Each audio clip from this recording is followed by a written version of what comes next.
Bismillahirrahmanirrahim. Assalamualaikum warahmatullahi wabarakatuh. Saya Rahmi Fitri Hasugian, NIM 2121308. Saya dari Program Studi Pendidikan Agama Islam Fakultas Tarbiyah dan Ilmu Keguruan. Saya kelas PAIH. Di sini saya akan menyelesaikan tugas ujian tengah semester saya dengan mata kuliah Akidah Akhlak. Di sini saya akan mencoba merangkum pertemuan yang sudah berlalu, yaitu mulai dari pertemuan pertama sampai pertemuan ke-7. Adapun pertemuan pertama adalah mengenai akhlak, etika, dan moral. Pertemuan pertama, akhlak, etika, dan moral. Pengertian akhlak. Secara bahasa, akhlak berasal dari bahasa Arab yaitu khuluqu atau al-khuluqu yang artinya budi pekerti, sifat yang diciptakan oleh seseorang dan bisa bernilai baik dan buruk tergantung pada sifat perbuatan itu. Akhlak adalah hal yang penting dalam kehidupan manusia karena akhlak mencakup segala pengertian, tingkah laku, tabiat, perangai, karakter manusia yang baik maupun yang buruk dalam hubungannya dengan Allah Subhanahu wa Ta'ala atau dengan sesama makhluk. Sementara menurut istilah, ada beberapa pendapat yang mengemukakan pendapat istilah akhlak. Di antaranya adalah akhlak dikemukakan oleh Al-Ghazali, yaitu akhlak adalah suatu sifat yang tertanam dalam jiwa, timbul perbuatan-perbuatan dengan mudah dan gampang tanpa memerlukan pemikiran dan pertimbangan. Pengertian etika. Etika sama halnya dengan istilah yang menyangkut ilmiah lainnya yang berasal dari bahasa Yunani kuno, yaitu etos.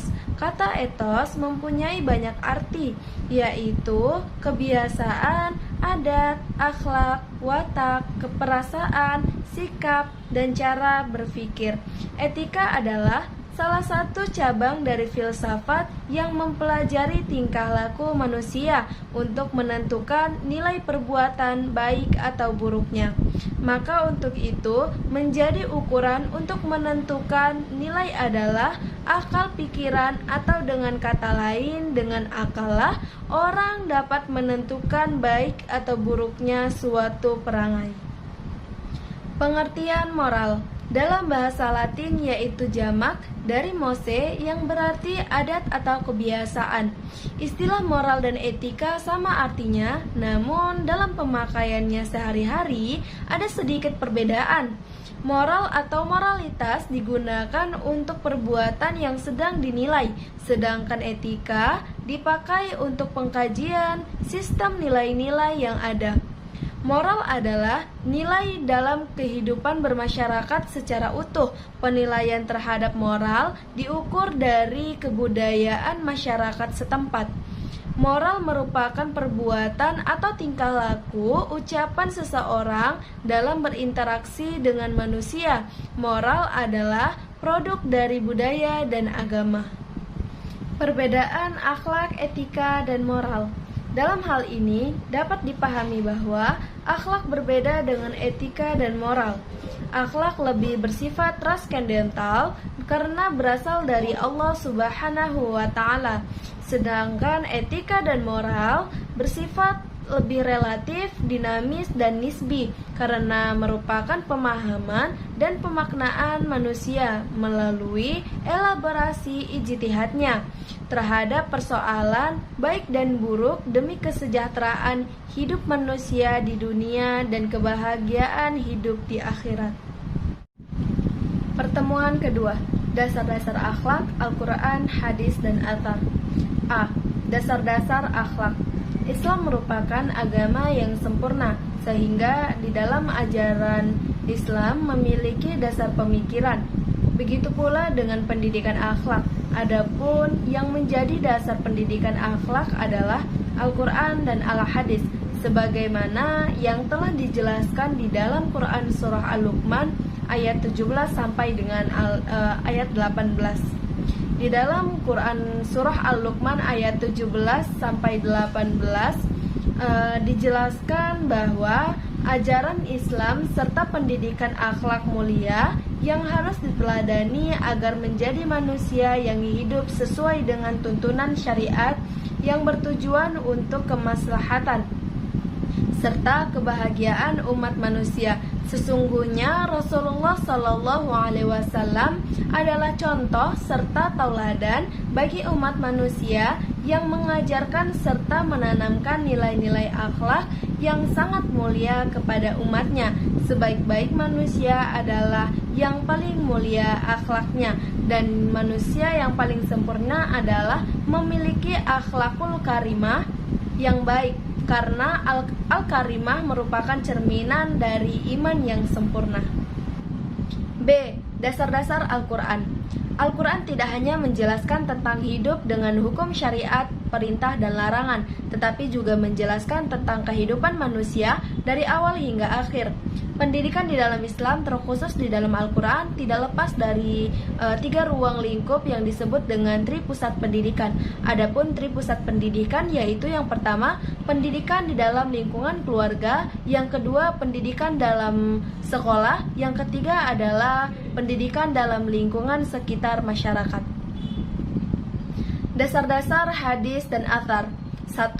Al-isnad atau al-sanad digunakan oleh para ahli hadis dengan pengertian yang sama, yang berarti hadis yang disandarkan oleh seseorang bisa dengan nama suatu kitab yang menghimpun hadis-hadis dengan sistem penyusunan berdasarkan para nama-nama sahabat dan perawi hadis. 2. Matan. Matan menurut bahasa berarti martafu'mi al-arudi, yaitu tanah yang meninggi. Sedangkan menurut istilah adalah suatu kalimat atau tempat berakhirnya suatu sanad. 3. Rawi. Kata rawi berarti orang yang meriwayatkan atau yang memberikan hadis. Sebenarnya di antara sanad dan rawi itu merupakan dua istilah yang tidak dapat dipisahkan. Sanad-sanad hadis pada tiap-tiap tabaqatnya juga disebut dengan rawi. Jika yang dimaksud dengan rawi adalah orang yang meriwayatkan dan memindahkan hadis. Akan tetapi yang membedakan hadis dan sanad adalah terletak pada pembukuan atau pada pentadwinan hadis. Pertemuan ketiga, urgensi kedudukan dan fungsi akhlak di dalam kehidupan. A. Urgensi akhlak di dalam kehidupan. Saya pernah membaca sebuah syair dari seorang pujangga Islam yang berbunyi seperti ini. Suatu bangsa akan tegak dengan tegaknya akhlak bangsa itu, dan bangsa itu akan hancur dan musnah apabila akhlak bangsa itu telah tiada. Dari syair tersebut dapat kita simpulkan bahwa begitu jelas urgennya akhlak mulia bagi seseorang, baik dia sebagai individu maupun kelompok-kelompok masyarakat. Terlebih lagi kita perlu menyelusuri salah satu misi diutusnya Nabi Muhammad SAW, yakni untuk memperbaiki akhlak atau budi pekerti manusia. Sebagaimana Nabi Muhammad SAW bersabda, sesungguhnya saya diutus adalah untuk menyempurnakan akhlak atau budi pekerti manusia. Memahami makna hadis tersebut, maka agama yang dibawakan oleh Nabi Muhammad SAW merupakan agama penyempurna budi pekerti atau akhlak. Hal ini dapat kita maklumi karena pada masa jahiliyah, akhlak manusia pada masa itu sudah sangat memprihatinkan, sampai-sampai orang-orang kafir Quraisy menganggap hina jika melahirkan anak perempuan, dan karenanya mesti dibunuh dengan cara menguburnya dengan hidup-hidup. Dari uraian tersebut tampak semakin jelas begitu urgennya akhlak bagi manusia dalam menjalani kehidupan ini. Jika ia menginginkan kehidupan dan mendambakan kehidupan serta hubungan yang harmonis, rukun dan damai, baik dengan Sang Pencipta, yaitu Allah Subhanahu wa Ta'ala, dengan manusia dan lingkungannya, kehidupan yang demikian pada akhirnya akan menuai kesuksesan dan kebahagiaan baik di dunia maupun di akhirat. B. Kedudukan akhlak dalam kehidupan. Akhlak di dalam kehidupan menempati tempat yang sangat penting sekali. baik sebagai individu maupun sebagai anggota masyarakat dan bangsa. Sebab jatuh bangunnya, jaya hancurnya, sejahtera atau rusaknya suatu bangsa dan masyarakat tergantung bagaimana akhlaknya. Apabila akhlaknya baik atau berakhlak, akan sejahtera lahir dan batin. Akan tetapi jika akhlaknya buruk atau tidak berakhlak, rusaklah lahir atau batinnya. Untuk mengetahui kedudukan akhlak di dalam Islam, maka perlu diuraikan bahwa ada 3 macam sendi Islam yang tidak bisa dapat dipisahkan antara satu dengan yang lainnya. Adapun 3 sendi Islam yaitu: 1. Masalah akidah yang meliputi ke-6 macam rukun iman dengan kewajiban beriman kepada Allah, malaikat-malaikatnya, hari akhiratnya, dan kadar baik dan buruknya yang telah ditentukannya. 2. Masalah syariah yang meliputi pengabdian hamba terhadap Tuhannya. Yang ketiga, masalah ihsan yang meliputi hubungan baik terhadap seluruh sesama manusia serta kepada Allah Subhanahu wa taala. Dari sinilah kita dapat mengetahui kedudukan akhlak di dalam Islam yang merupakan sendi yang ketiga dengan fungsi yang selalu mewarnai sikap dan perilaku manusia dalam memanifestasikan keimanannya, ibadahnya serta muamalahnya terhadap sesama manusia. C. Fungsi akhlak di dalam kehidupan. Sebenarnya ada banyak sekali fungsi akhlak di dalam kehidupan kita. Di sini saya akan menguraikan beberapa fungsi akhlak di dalam kehidupan, yaitu yang pertama, membentuk manusia yang bertakwa kepada Allah Subhanahu wa taala. 2. Membentuk manusia yang suka tolong menolong. 3. Membentuk manusia yang jujur, adil dan berani. 4.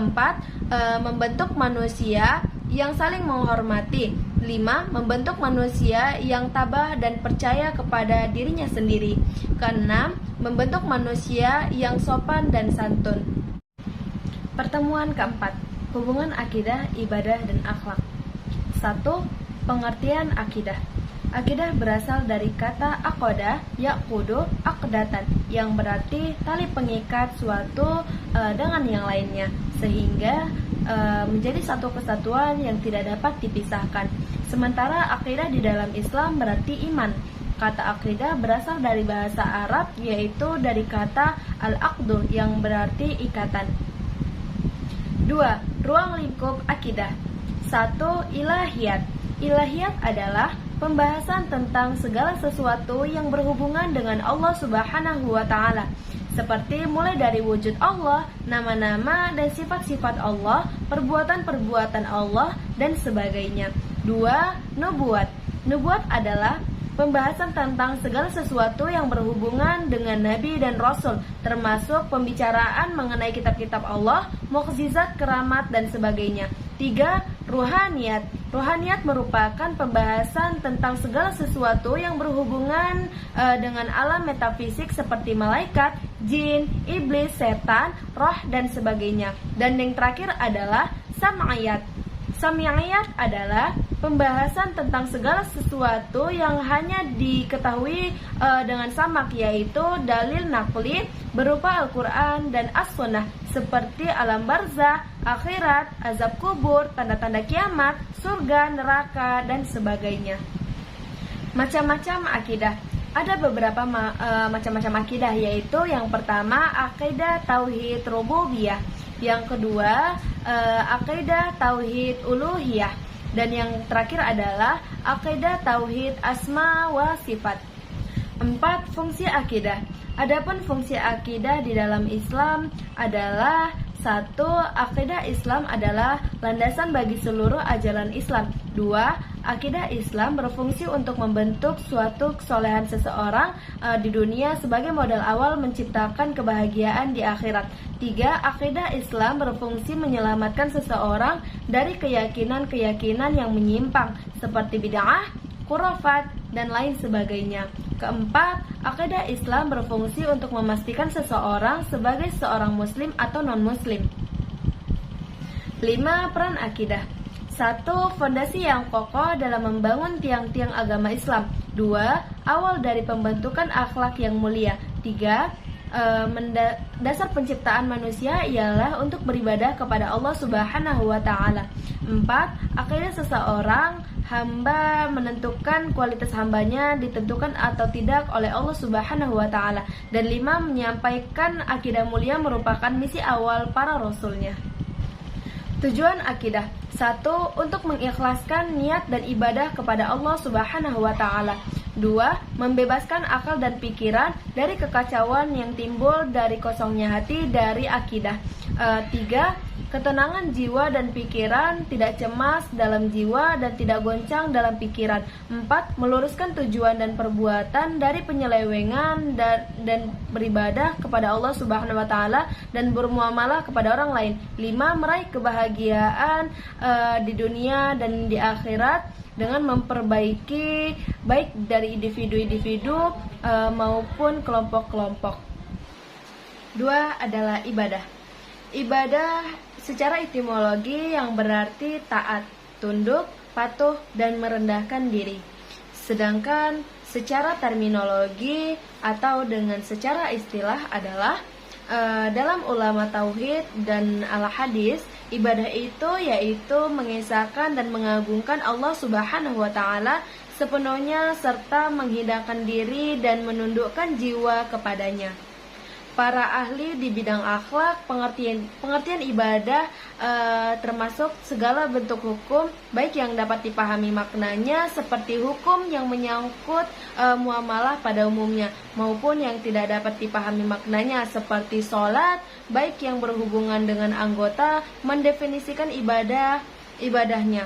Sedangkan menurut ibadah fikih, ibadah adalah segala bentuk ketaatannya yang dikerjakan untuk mencapai keridhaan kepada Allah Subhanahu wa Ta'ala dan mengharapkan pahalanya di akhirat.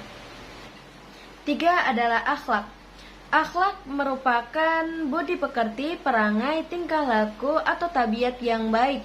Kata tersebut mengandung dari segi-segi persesuaian dengan perkataan kholqun yang berarti kejadian, yang juga erat dengan hubungannya dengan sang khalik yang berarti sang pencipta.